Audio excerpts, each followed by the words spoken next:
You're listening to the AstroMommy Daily Horoscope, a forecast that hopes to shine a light in the dark, helping us all see where we've been, where we are, and where we're going. Whether you're a first-time listener or a long-time subscriber, thanks for being here. I truly appreciate you being in the AstroMommy community. I hope you enjoyed today's horoscope and card reading. If you would like to support the AstroMommy newsletter, there are several ways to do so. Subscribe on Substack, share it with a friend, schedule a reading, check out my family's Etsy shop, Metaphysical Flamingo, or just leave a tip. Without further ado, here is the Daily Horoscope.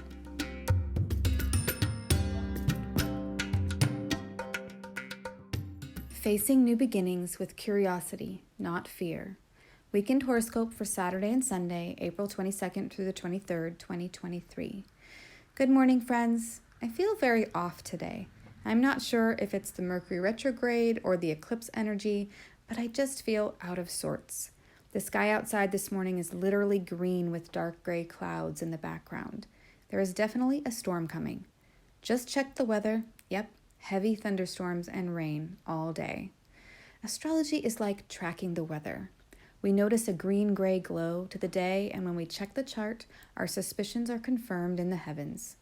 I can hear the rumbles off in the distance heading my way. Okay, let's get into the astrology. Today, the moon ingressed into Gemini at 6:10 a.m. Eastern Time. The moon is peregrine in Gemini, which means that she feels like a foreigner in a distant land with no family, allies, or friendly acquaintances to speak of. Yet the moon is curious in Gemini, for the Geminian landscape is a curious land, full of interesting words, games, and trickery. It's Mercury's world, and Mercury is the planet that in traditional astrology ruled over magic, philosophy, and complicated data. Mercury was said to be able to travel between worlds. He's the sun's best friend, but he can also dip down into the underworld, only to pop back up again as the morning or evening star, bringing with him great insights and knowledge that others were not privy to. The rain is here. It is a mighty storm. Lots of rain and wind. Mercury just stationed retrograde yesterday in the sign of Taurus, a fixed earth sign whose primary focus is planting and seeding tangible things that will nourish and sustain a good life. Taurus is sensual, steadfast, and stubborn, like a fertile bull ready to procreate. Taurus is solid, immovable, and stable. So why do we all feel so unstable? The answers lie in the fact that Uranus, the planet of sudden change, upheaval, and disruption, is in Taurus and has been since May of 2018, when he dipped his toe in, shook up the world with just a wiggle, and then solidly planted his feet in November of that year. Since then, the very earth beneath our feet has felt unstable, like tremors from a prehistoric monster roaming around deep in the earth, and we don't know when or where it will emerge. Thankfully, there really isn't a prehistoric man-eating monster in the depths of the earth, but you get the idea. Thunder and lightning time. This storm feels so ominous.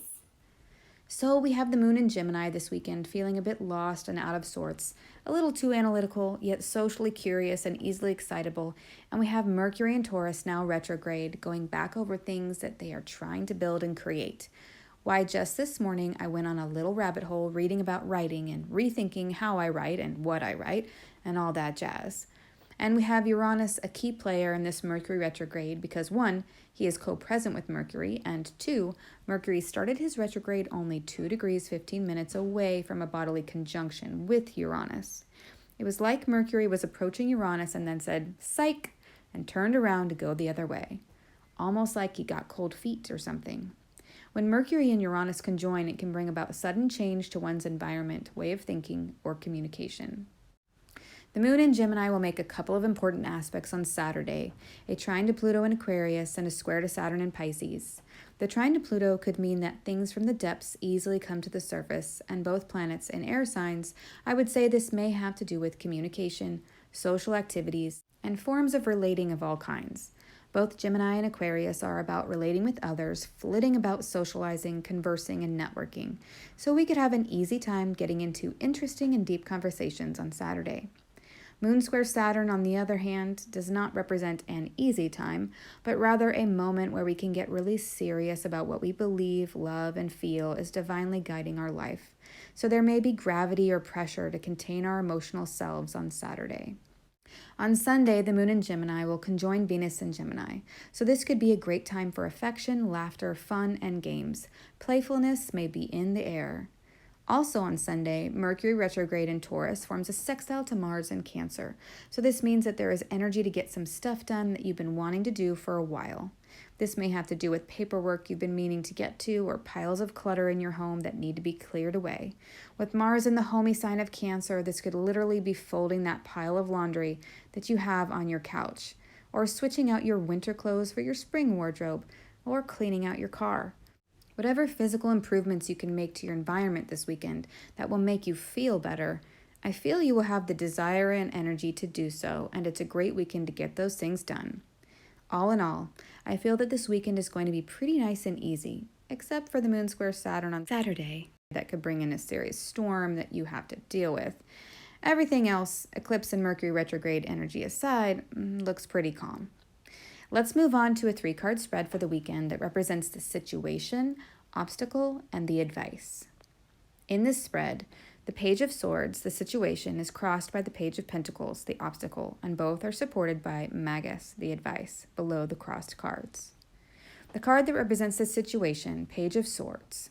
The Page of Swords is all about feeling full of energy, passion, and enthusiasm for life. You may have new ideas or passions that have you very excited. You may be making plans for the future that involve a new project, subject to study, or a new way of communicating. You could be thinking about things in a new way, from a new perspective, or with a new type of technology. This card is literally underlying the obstacles that you face. The card that represents the obstacles, Page of Pentacles. The Page of Pentacles represents taking on new responsibilities in your life in matters like money, home, and anything that is tangible. He is trustworthy, responsible, and offers his assistance. As the obstacle card, I feel this is about getting the things that you need in the material sense or accomplishing tasks in the domestic sense. You may need to take on new responsibilities in order to do these things. Do you have work that needs to get done today that would make your weekend carefree? Are there responsibilities that you need to take on in order to make your life run more smoothly? This is the challenge, the cross that you bear right now. The card that represents the advice, Magus. Magus is also known as Zero the Fool and is the main character of the tarot, representing the soul's journey through life. The Fool card is numbered 0 because it represents both the beginning and the end of the journey and the circuitous nature of life. On this card, we see a youthful man walking on the edge of a cliff. A dog is pulling down his stocking, revealing his bum. He is holding a traveling stick with a pouch of his belongings, his karma, tied to it in one hand, and in the other, a walking stick, used for exploration, not support. He is looking up rather than down, and yet he knows the risks he is taking. Somehow there is always earth to catch his falling feet, creating divine trust between him and all creation. The Fool card represents facing new beginnings without fear, taking risks and going on new adventures as if you've never been bitten in the ass by life before. Being brave and courageous, venturing out on the journey of life even with fear trying to pull your pants down. All you can do is laugh in the face of this embarrassment. As the advice card and the energy that supports you, I feel this is reminding us to take risks, try new things, let go of our fears of failure, allow new feelings, transformations, boundaries, vulnerabilities, relationships, and creative ideas to take form. And laugh at ourselves when we feel embarrassed or foolish. Failure is a great teacher. If nothing else, it makes for a better story later on, right?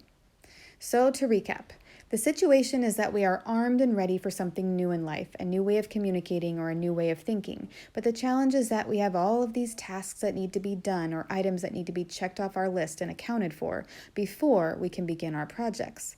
The advice is to just do it. There may never be a right time, and often the first step is the hardest, so the advice is to take the first step even if you feel foolish and underprepared. It could also indicate that you are on the precipice of success, and so the message would be, don't give up. That would be foolish. With it being eclipse season and Mercury retrograde, I do need to throw in a bit of caution here. This reading is saying, yes, take a risk and just do it, but it could also be saying, don't be a fool. So I think we need to look at it both ways and heed the warning that we may still need to be aware of the fact that eclipse season and Mercury retrograde are at work for the next 2 or 3 weeks, and be kind to ourselves if there are mishaps, setbacks, or delays. I feel that the obstacle card, the Page of Pentacles, is a very pragmatic and realistic card that is saying, before you leap, you need to do X, Y, and Z. So work on crossing those items off your list, and then you'll be good to go. It will probably line up perfectly with the end of this eclipse cycle and Mercury's retrograde. I would love to know if this reading resonates with you and what your take on the cards is. Please leave a comment. The rain is now just a steady drizzle. Large drips fall off the gutter of my house. The clouds have changed to a solid white overcast. I hope this weekend is helpful. Have a great weekend. Until Monday, AstroMommy. Thank you for reading or listening to the Daily Horoscope. Quick links and resources can be found at the bottom of the newsletter. Today's card was pulled from the Rolla Nordic Tarot, available on Amazon. If you seek knowledge and enlightenment, the AstroMommy newsletter may be right for you. Side effects of reading or listening to the AstroMommy newsletter are common and include joy, jubilation, delight, happiness, gratitude, love, triumph, feeling in tune with the universe, experiencing deep insights, reflections, and contemplations, a lightened soul, a lighter step, feeling awake when others are asleep, illuminated, enlightened, having spiritual experiences, noticing repeating numbers, animals in nature, or songs on the radio that speak to you, getting vibes, clairvoyance, clairaudience, and clairsmelliance, feeling like you know secret language, biophilia, crying tears of joy, emotional literacy, feeling lively, stable, exalted, having an auric glow, or feeling like you woke up on the right side of the bed have all been reported. If you purchase anything through the affiliate links that I provide in the newsletters, I will make a very small commission. Thanks for listening.